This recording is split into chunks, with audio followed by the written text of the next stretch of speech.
Assalamualaikum warahmatullahi wabarakatuh.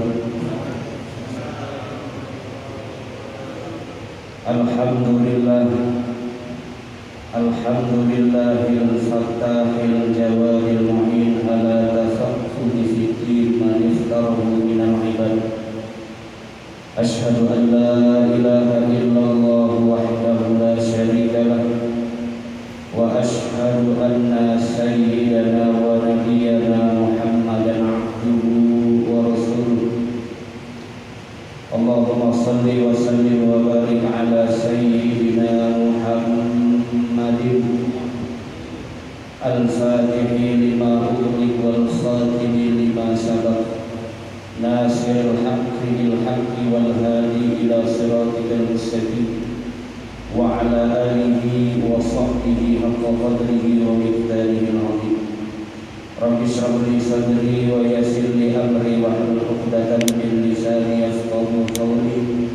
Rabbi zidna ilman nafi'a warzuqna fahman jayyida fil laili wan nahar. Allahumma bika amsayna wa bika asbahna wa bika nahya wa bika namutu wa ilaika nusyur. Amma ba'du. Faqad qala Allah Ta'ala fi muhkami tanzilih, a'udzu billahi minasyaitonir rajim. Bismillahirrahmanirrahim. Walladzina jahadu fina lanahdiyannahum subulana. Wa qala Rasulullah sallallahu alaihi wa alihi wa sahbihi wa sallam, min husni islamil mar'i tarkuhu ma la ya'ni. Shadaqallahul azim.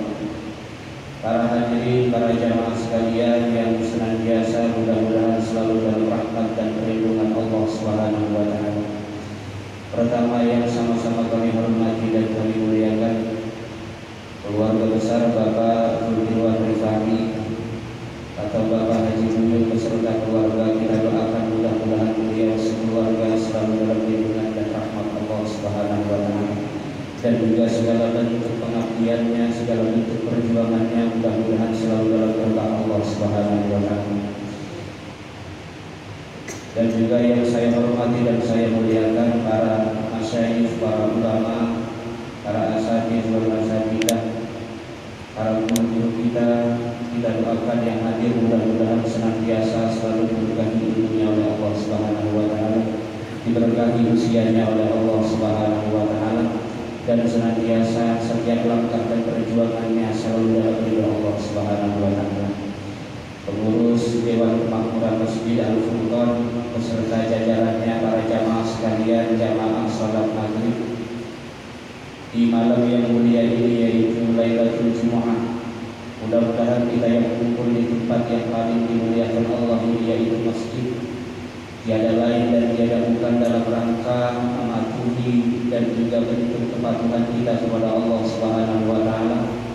Mudah-mudahan bentuk intiqalul khair ba'dal khair, setelah kita melakukan kewajiban dan juga berlanjut kepada kewajiban yang lain, yaitu thalabul ilmi, al-qisah wal istisah min adatis salafus salih, saling menasihati dan saling minta wasiat dengan orientasi tujuannya adalah untuk kebaikan menuju Allah Subhanahu wa taala. Mudah-mudahan duduknya kita di tempat yang mulia ini menjadi kafarat dari dosa-dosa kita di sisi Allah Subhanahu wa taala. Diampuni segala dosa-dosa kita, disempurnakan segala bentuk pengabdian kita di sisi Allah Subhanahu wa taala. Amin ya rabbal alamin. Para jamaah sekalian yang insyaallah dirahmati oleh Allah Subhanahu wa taala, tentu yang pertama kita bersyukur kepada Allah karena kita masih diberikan oleh Allah Subhanahu wa taala kesehatan yang baik, kesehatan yang sempurna. Karena bentuk apapun ketaatannya, bentuk apapun pengabdiannya kepada Allah, pada prinsipnya itu semua atas dasar izin Allah Subhanahu wa taala. Jangankan orang berbuat taat, berbuat maksiat pun kalau bukan karena Allah tidak akan tertasarruf, tidak akan terjadi itu maksiat. La tahawula an maksiatillahi illa bi iradatihi. Bentuk maksiat apapun kalau tidak diizinkan Allah tidak akan terjadi. Begitu juga sama, wala quwwata fi ta'atillah, tidak ada bentuk kekuatan apapun untuk ketaatan ketaatan kepada Allah illa bima'unatihi subhanahu wa ta'ala, kecuali atas pertolongan Allah subhanahu wa ta'ala. Inilah maka bentuk pengabdian kita kepada Allah, totalitas dan taslim kita kepada Allah subhanahu wa ta'ala. Kita luruskan niat kita, mudah-mudahan ini semua menjadi bentuk amal ibadah kita di sisi Allah subhanahu wa ta'ala. Yang kedua, selawat beriring salam yang selalu kita lantunkan kepada Sayyidul Mawjud, Sayyidul Kaunain, Nabi besar Muhammad sallallahu alaihi wasallam. Mudah-mudahan kita selaku umatnya di akhir zaman ini senantiasa selalu berpegang teguh iktimat kepada ajaran serta sunnah baginda Rasul Nabi besar Muhammad sallallahu alaihi wasallam. Para jamaah sekalian, alhamdulillah sejak sekian cukup lama mungkin Pak Ustaz, saya dulu kemari waktu masuk pesantren, para kiai, para asatidz, jadi ngantar orang tua. Sekarang mungkin Allah subhanahu wa ta'ala izinkan saya silaturahim lagi kemari, tapi bukan ngantar orang tua. Saya diminta untuk berdiri di sini, mohon izin, mohon hormat kepada para guru-guru kita. Mudah-mudahan ini berkah Allah subhanahu wa ta'ala. Ya, liqah kita, pertemuan kita ini mudah-mudahan jadi sababiah Allah murahkan rezeki kita, Allah panjangkan usia kita untuk taat ibadah kepada Allah subhanahu wa ta'ala. Dan alhamdulillah di malam yang mulia ini kita bisa bermuajahah, duduk bersikuh di tempat yang paling dimuliakan Allah subhanahu wa ta'ala ala sa'iril amkinah, dari seluruh tempat-tempat yang lain, yaitu masjid. Tidak ada mahal, tempat yang paling dimuliakan Allah di muka bumi ini, bagaimanapun bentuknya, siapapun pengurusnya. Kalau itu masjid, yang masjid di mana masjid dijadikan ussisa ala taqwa, dipondasikan, didasari takwa kepada Allah, untuk khudu, untuk tunduk, untuk menghinakan diri kita di sisi Allah subhanahu wa ta'ala, maka tempat itu akan selalu dimuliakan oleh Allah subhanahu wa ta'ala. Dan Al-Quran telah mengafirmasi bahwa orang-orang yang senantiasa memakmurkan masjid, orang-orang yang senantiasa meramaikan masjid, yakinlah bahwa itu adalah orang-orang yang man amana billahi wal yawmil akhir, orang yang iman kepada Allah dan iman kepada hari akhir. Dari sekian banyak rukun iman yang tercatat dalam hadis Jibril melalui dialog Rasulullah SAW dengan malaikat Jibril, dengan lantang Nabi besar Muhammad SAW mengatakan, ya Muhammad asbirni anil iman an tu'mina billah wa malaikatihi ila akhiril hadis, sampai disebutkan wa bil qadari khairihi wa syarrihi min Allah, bahwa iman yang paling esensial kata Al-Ghazali adalah bukan iman kepada yang realistis. Karena kalau begini kita termasuk orang-orang yang realistis. Kebenaran hanya yang ada dalam pikiran dan apa yang apa. Ini kan aliran-aliran orang-orang empiris, orang-orang yang menggunakan al-hawas al-hissiyah. Tapi ternyata agama tidak hanya dibangun atas dasar prinsip-prinsip empirisme melalui hawas panca indera kita, tapi agama dibangun atas dasar spiritualitas yang tinggi. Oleh karena itulah puncak keimanan tidak diukur atas dasar penglihatan dan kebenaran yang didasari atas kebenaran-kebenaran panca indera, tapi atas kebenaran-kebenaran spiritual. Maka yang paling esensial dari hadis Jibril itu adalah ketika Rasul katakan anta abdullah ka'annaka tarah fa in lam takun tarah fa innahu yarah. Ulama mengklasifikasi ini menjadi arkanuddin, meskipun pertanyaannya empat. Akhirnya anis-sa'ah, akhirnya ihsan menjadi puncak pengabdian kita kepada Allah. Bahkan ibadah yang paling potensial untuk bisa kita merasakan khusyuk dan tadarruk kepada Allah ketika kita sudah mengaplikasikan ihsan dalam setiap pergerakan kita menuju Allah subhanahu wa ta'ala. Para jamaah sekalian, agama tidak anti dengan urusan duniawi. Kita dipersilahkan untuk mengurusi urusan dunia kita. Antum a'lamu bi umuri dunia, silakan. Tapi kalau kita selalu orientasinya adalah urusan dunia, bersifat israf, berlebih-lebihan, sehingga menjatuhkan kita menjadi orang-orang yang munharif, melenceng dari jalan Allah subhanahu wa ta'ala, inilah yang dicela oleh Allah. Imam Al-Ghazali menjelaskan, kebanyakan orang itu kurang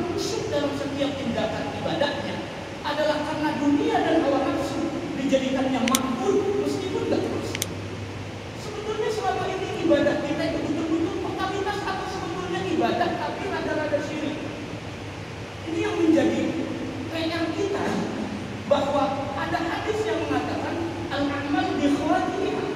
Tidak hanya al-a'mal innamal a'malu binniyat, tapi al-a'mal bi khawatimiha. Sukses tidaknya seorang mukmin dan muslim tidak dilihat dari track recordnya di alam dunia. Dia terkenal, banyak diminati orang ceramahnya, banyak dikenal orang ma'ruf di dunia, tapi ghairul ma'ruf di sama. Tidak dikenal oleh penduduk langit, oleh para junudullah subhanahu wa ta'ala. Ternyata sukses atau tidaknya adalah tidak akhir umri. Ketika akhir umurnya, akhir hayatnya, ternyata ditakdirkan oleh Allah menjadi orang-orang yang husnul khotimah. Husnul khotimah bukan perspektif akal manusia. Husnul khotimah adalah otoritas Tuhan. Tapi melalui kasab dan orientasi kita sebagai hamba Allah subhanahu wa ta'ala, bagaimana cara kita berproses menuju Allah? Bagaimana cara kita berproses menuju jalan Allah subhanahu wa ta'ala? Kalau prosesnya baik, meskipun banyak lika-likunya, akhir hayatnya insya Allah akan Allah takdirkan kita termasuk orang-orang yang mayyasul akhir umri, termasuk husnul khatimah. Karena jamaah sekalian, maka Rasulullah ketika mendeskripsikan Islam tidak hanya satu bentuk saja. Ada Islam dalam arti formal, legal formal. Kalau Anda Islam, Anda harus syahadat. Kalau Anda Islam, Anda harus salat. Kalau Anda Islam, Anda harus zakat. Kalau Anda Islam, Anda harus saum di syahr Ramadan. Kalau Anda Islam, Anda harus pergi haji ke Baitullah. Bagi orang-orang yang istiqamah. Tapi dalam persoalan lain, banyak sekali Rasul menggambarkan al-muslim man salimal muslimuna min lisani wa yadihi. Islam tidak hanya persoalan orientasi kesalehan kita secara spiritual kepada Allah, tapi ada kesalehan sosial. Artinya begitu komprehensif Rasulullah mengajarkan, tinggal kitanya bagaimana mengaplikasikan. Bahkan dalam konteks lain Rasulullah mengatakan, min husni islamil mar'i tarkuhu ma la ya'ni. Benang merahnya adalah terminologi Islam ternyata mempunyai makna yang kompleks. Tidak hanya ketaatan sosial, tapi juga ketaatan personal kita kepada Allah. Maka antara hablum minallah dan hablum minan nas, kalau ini dijamak, dikombinasikan, inilah sebetulnya yang disebut Allah subhanahu wa ta'ala, inna akramakum indallahi atqakum. Takwa dengan mengkombinasikan kesalehan sosial dan juga kesalehan spiritualitas kita secara personal menuju Allah subhanahu wa ta'ala. Ma'asyiral kaum muslimin, para hadirin yang insyaallah dirahmati oleh Allah subhanahu wa ta'ala. Maka secara definitif Islam itu artinya khudu' wal inqiyad. Tunduk, patuh, istislam, penyerahan diri kita kepada Allah. Bukan hanya sekedar sebagian saja secara partikular, tapi totalitas kita dari setiap tindakan kita kepada Allah subhanahu wa ta'ala. Allah ingin kita yang total. Kenapa kita tidak totalitas kepada Allah? Meskipun banyak sekali ujian dan cobaan, ketahuilah, ujian dan cobaan bukan diskriminasi Allah, tapi bentuk tarbiyah, pendidikan bagaimana Allah menjaga, merawat hambanya, membimbing hambanya supaya imannya semakin berkualitas di sisi Allah subhanahu wa ta'ala. Maka kalau totalitas kita pengabdian kepada Allah, itulah sebetulnya esensi Islam yang diajarkan oleh Rasulullah SAW. Allah tidak pernah pilih kasih dengan rahmatnya memberikan nikmat. Yang maksiat Allah kasih rahmatnya, yang taat Allah kasih rahmatnya. Bahkan yang orang-orang tidak pernah sujud kepada Allah, mereka bisa maksiat karena sehat dari Allah. Mereka bisa maksiat karena memang umurnya diberkahi Allah subhanahu wa ta'ala. Tapi nanti ada distingsi para jamaah sekalian. Ada yang disebut dengan nikmah, ada yang disebut dengan nikmah, ada yang disebut dengan min mawahidur rahman, pemberian-pemberian Allah. Ada yang disebut dengan istidraj. Wa sanastadrijuhum min haitsu la ya'lamun. Istidraj, basicnya nikmat, tapi ternyata orientasinya adalah al-khidlah, akan direndahkan oleh Allah subhanahu wa ta'ala. Wal iyadzubillah min dzalik. Ketika Allah sudah totalitas memberikan nikmatnya kepada kita, Bahkan kita sakit gigi kita merasakan sakit, ternyata organ yang lain masih sehat. Masih ada yang bisa disyukuri dari diri kita, dan itu datang dari Allah Subhanahu wa taala. Masih banyak yang bisa disyukuri. Maka Allah Subhanahu wa taala selalu mengatakan, kenapa selalu melihat hal-hal yang tidak enak saja? Afala tashkurun, afala yashkurun. Kenapa syukurmu selalu diukur atas dasar-dasar ujian yang aku berikan kepadamu? Kenapa tidak pernah melirik nikmatku yang lain sehingga engkau tidak syakirin, menjadi orang-orang yang bersyukur kepada Allah Subhanahu wa taala. Para jamaah sekalian yang insyaallah dirahmati oleh Allah Subhanahu wa taala. Ketika ada kasar, upaya orientasi dari seorang hamba menuju Allah, inilah yang dalam agama disebut dengan muqarabah. Intensitas seorang hamba menuju Allah dengan kasar dan upayanya, sehingga nanti Allah akan perhatian dan melirik kita semua sebagai hambanya, yang disebut dengan muraqabah. Sebetulnya esensi takwa begitu. Tidak hanya sekedar imtisalul ma'murat wajtinabul manhiyat, tapi takwa adalah kesadaran spiritual dimanapun kita berada bahwa Allah mengawasi kita. Maka potensi berbuat maksiat terkikis, potensi taat semakin meningkat. Kenapa? Karena selalu merasa diawasi oleh Allah Subhanahu wa taala. Nah, kemudian keadaan itu karena intensitas kita kepada Allah, pendekatan diri kita kepada Allah Subhanahu wa taala. Ma'asyiral kaum muslimin yang insyaallah dirahmati oleh Allah Subhanahu wa taala. Kita ini pada dasarnya adalah muslimin. Tidak ada yang perfect di sisi Allah kecuali para anbiya dan mursalin. Tidak ada yang paling sempurna di sisi Allah kecuali para anbiya dan mursalin. Mari kita ukur sejauh mana ilmu dan juga amal kita dibandingkan kualitas nikmat Allah yang Allah berikan kepada kita. Mungkin sangat malu kita sebut-sebut itu nanti di akhirat menuju Allah Subhanahu wa taala. Maka yang ada adalah bersyukur kepada Allah, bersyukur kepada Allah, muhasabah dan selalu introspeksi diri. Karena kapan saja kita punya potensi masuk ke dalam jurang Islam. Sekarang kita nggak tahu apakah ada besok yang jamin kita masuk, kita sholat subuh tepat waktu. Apa ada yang jamin kita besok bisa taat ibadah kepada Allah? Apa ada yang jamin besok kita masih iman kepada Allah?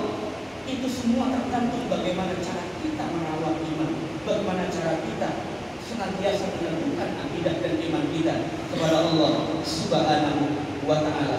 Karena yang dijamin oleh Allah hanya dua orang. Malaikat itu tidak pernah turun imannya, selalu naik, selalu yazid. Karena malaikat adalah makhluk robotik yang kalau diperintah Allah hanya itu saja yang dilakukan, kecuali atas izin Allah dan perintah Allah. Tapi manusia dibekali syahwat dan hawa nafsu. Kadang-kadang ketika dia jalankan perintah Allah, nafsu memberontak.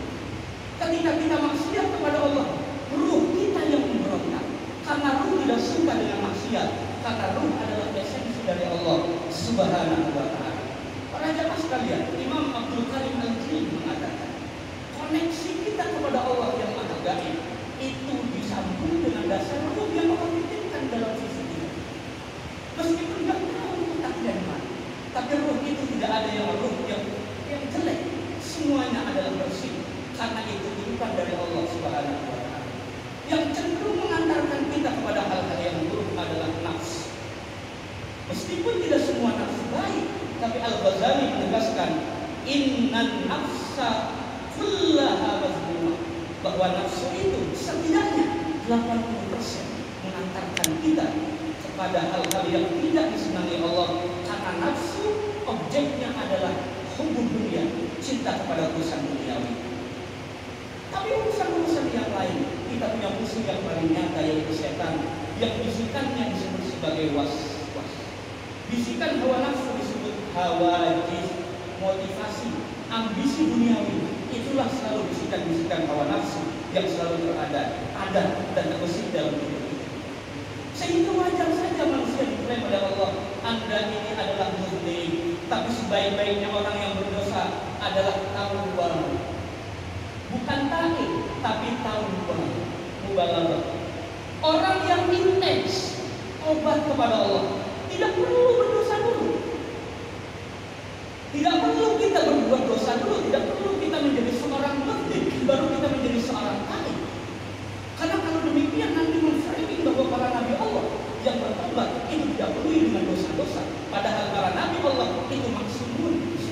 dijaga zahir batinnya oleh Allah Subhanahu wa taala. Intensitas taubat kita kepada Allah ini dalam tahapan suluk disebut maqsudul awal. Tahap pertama untuk kita membangun hubungan yang intim kepada Allah Subhanahu wa taala. Para jamaah sekalian, Sultanul Ulama Imam Izzuddin bin Abdul Salam dalam salah satu muallaf atau sanad karyanya mengatakan ada 3 tipologi manusia ketika mendekatkan diri kepada Allah dalam bentuk ibadah apapun. Fal Abdullah Subhanahu wa taala salah satu bahwa ada 3 tingkatan hierarki bagaimana seorang hamba itu mendekatkan diri kepada Allah. Yang pertama adalah qurbul abdan, dekat kepada Allah tapi bil jawari, dengan fisik. Mata kita tasarufkan untuk ibadah, telinga kita untuk mendengar hal-hal yang baik, kening kita untuk sujud kepada Allah, tangan kita untuk sedekah di jalan Allah, kaki kita untuk melangkah hal-hal yang baik. Semua anggota fisik kita tusrafu fi taatillah, kita serahkan untuk taat ibadah kepada Allah. Kalau orang sudah masuk level ini, kata Imam Izzuddin, yang akan lahir dari dirinya adalah al-a'malu billah, totalitas pengabdian tapi hanya sekedar jawari, fisik saja. Apakah pengabdian kepada Allah cukup kepada yang fisik? Bukankah berhala juga fisik dan material? Apakah Tuhan kita adalah Tuhan yang bisa diindra dengan panca indera? Ternyata tidak. Kita harus masuk tahap yang selanjutnya, kata Imam Izzuddin. Apa itu? Qurbul qulub. Ketika fisik kita sudah tunduk kepada Allah, maka upayakanlah spiritualitas hati kita juga tunduk kepada Allah Subhanahu wa taala sebagai bukti bahwa kita ini betul-betul iman kepada Allah.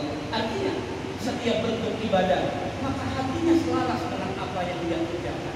Nanti di sini akan melahirkan 2 hal. Yang pertama tasdid, pembenaran. Yang kedua adalah al-iman, iman yang sahih, bukan iman yang fasik, bukan iman yang khadda, iman yang itu. Banyak sekali orang yang maghfur, wala yaghurrannakum billahil ghurur. Esinya lillah, tapi ternyata orientasinya lintas. Ini yang menghijab kita dengan Allah Subhanahu wa taala. Maka ada orang yang disebut abid tapi syarik. Ada yang abid tapi mukhlis. Kira-kira kita masuk kategori yang ini? Masuk kategori abid tapi tetap syarik, atau abid yang mukhlis? Wala umiru illa liya'budullaha mukhlisina lahu. Ibadah kita masih orientasinya benar. Ibadah kita orientasinya masih ambis dan seterusnya. Waliyahudillah bin zalim. Kita semua termasuk orang-orang yang demikian dan harus muhasabah untuk diri kita menuju Allah Subhanahu wa taala. Yang ketiga, tahapan yang paling puncak adalah qurbur ruh.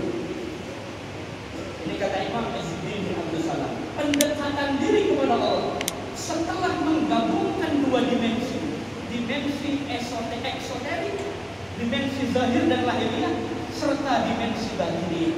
Maka harus dikombinasikan lagi yang ketiga, tahapan yang paling puncak adalah pendekatan diri kepada Allah tapi melalui dimensi Tuhan. Ini puncak yang paling tinggi. Kenapa demikian? Kata Al-Ghazali, kalau sudah fuad yang berbicara tidak mungkin mendustakan diri kita. Maka dzabal fuadu. Itu faktor esensial. Karena Allah bukan yang diri. Ghaibul ghuyub kata Syekh Abdul Qadir Al-Jilani. Gaib yang maha gaib adalah Allah Subhanahu wa taala. Ada yang semi gaib, para malaikat Allah. Mereka juga berjisim, tapi jisimnya min nur. Para setan juga berjisim, tapi jisimnya min nar. Beda dengan nar dengan nur. Kalau nur ke atas, kalau nar ke bawah, maka alam syaitaniyah di bawah alam insaniyah. Alam malakutiyah di atas alam insaniyah. Puncaknya adalah hanya Allah Subhanahu wa taala yang bisa menghendaki senantiasa orang selalu memaksa hatinya dekat kepada Allah Subhanahu wa taala. Para jamaah sekalian, ini juga sunnah. Artinya banyak sekali PR kita, pekerjaan rumah kita, bahwa agama ini tidak hanya mengajarkan kita hal-hal yang legal formal. Kita bicara halal dan haram dan seterusnya yang itu merupakan mabnaul Islam, pondasi-pondasi bangunan-bangunan ajaran Islam, syariat Islam. Tapi ketahuilah, begitu banyak hukum Allah sehingga Allah sosialisasikan melalui peraturan atas dasar qawaid syariah, maqasid syariah. Begitu juga jalan tauhid kita. Kita diajarkan oleh para guru kita, jaga iman kita. Jangan sampai fa'imanuka mukhtalafun fi, imanmu diperselisihkan di dalam bulan. Hal anta tu'min amla, apakah anda beriman kepada Allah? Inilah para jamaah sekalian, siapapun pasti punya potensi untuk jatuh kepada hal yang demikian. Tapi siapapun juga punya potensi untuk jadi lebih baik di sisi Allah Subhanahu wa Ta'ala. Oleh karena itu, Sayyid Abdullah bin Al-Haddad mengatakan bahwa sesuatu yang paling menghalang-halangi kita untuk menuju Allah sebetulnya satu. Apa? Yaitu persoalan dunia ini. Kenapa demikian? Dunia dijadikan maskan. Maskan itu Pak, tempat singgah tapi sementara. Makanya Allah berdialog kepada dalam Al-Quran bilang, ya Adam uskun, pakai bahasanya uskun, tempat singgah tapi sementara. Jadi wajar keluar dari singgah. Dunia ini maskan, tempat singgah yang sementara, bukan seutuhnya. Maka dari itu orang-orang yang mengerti bahwa dunia ini adalah tempat singgah sementara, harusnya persoalan duniawi biasa saja. Dicemooh orang, dipuji orang, dijelek-jelekan orang, dan seterusnya. Hal-hal yang berkaitan tentang hal-hal duniawi pada prinsipnya itu semua adalah hal-hal yang biasa saja. Apa yang kita cari? Rif'ah kamaliyah atau rif'ah wahmiyah? Al-Ghazali memberikan opsi.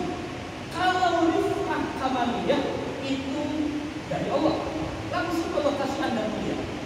Tapi kalau rif'ah wahmiyah, Anda yang jadi budak mulia dunia, pengen dipuji, pengen dihormati, dan seterusnya. Inilah yang menghijab kita dari Allah Subhanahu wa Ta'ala. Ya ayyuhan nas, inna wa'dallahi haqq, fala taghurrannakumul hayatud dunya wa la yaghurrannakum billahil ghurur. Mari kita lihat bagaimana Mufassir menjelaskan kenapa setelah itu Allah bilang inna wa'dallahi. Wahai manusia, janjiku benar. Ditegaskan oleh Allah dulu, janjiku pasti benar. Urusan kamu berbuat baik, kamu taat ibadah kepada Allah, kamu pasti dimuliakan. Tidak perlu minta-minta mulia.